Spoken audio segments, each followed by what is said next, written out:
ஆந்திராவில் வெயிலின் தாக்கம் தாங்க முடியாததால் சில தினங்களுக்கு முன்புதான் பாகுபலி 2 படப்பிடிப்பை 2 வாரங்களுக்கு தள்ளி வைத்தார் இயக்குனர் எஸ். ராஜமௌலி. இப்போது தமிழ்நாட்டிலும் அதே நிலைதான். 100 டிகிரியை தாண்டி வாட்டி வதைத்துக் கொண்டிருக்கிறது வெயில். வெயிலின் தாக்கம் அதிகமாக இருப்பதால் படப்பிடிப்புகள், நடிகர் நடிகைகள் உள்ளிட்ட கலைஞர்கள் பெரும் அவதிக்குள்ளாகி வருகின்றனர். விக்ரம், நயன்தாரா, நித்யா மேனன் நடிப்பில் இருமுகன் படத்தின் படப்பிடிப்பு பூந்தமல்லி அருகே கொளுத்தும் வெயிலில் நடைபெற்று வந்தது. தற்போது இதன் படப்பிடிப்பு இந்தியாவின் சுவிட்சர்லாந்தான காஷ்மீருக்கு மாற்றப்பட்டுள்ளது. விஷாலின் கத்திச்சண்டை படத்தின் ஷூட்டிங் மற்றும் பத்திரிகையாளர் சந்திப்பும் கடும் வெயில் காரணமாக ரத்து செய்யப்பட்டு விட்டன.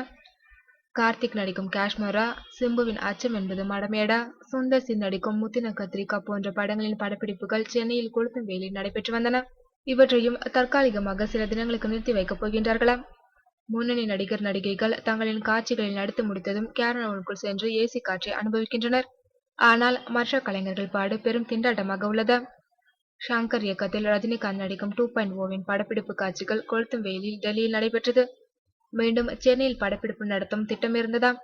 ஆனால் இந்த வெயிலில் நடத்துவது சிரமம் என்பதால் அடுத்த மாதம் திட்டமிட்டிருந்த பொலிவியா ஷெட்யூலை இப்போதே முடித்துவிட முடிவு செய்துள்ளதாம் படக்குழு.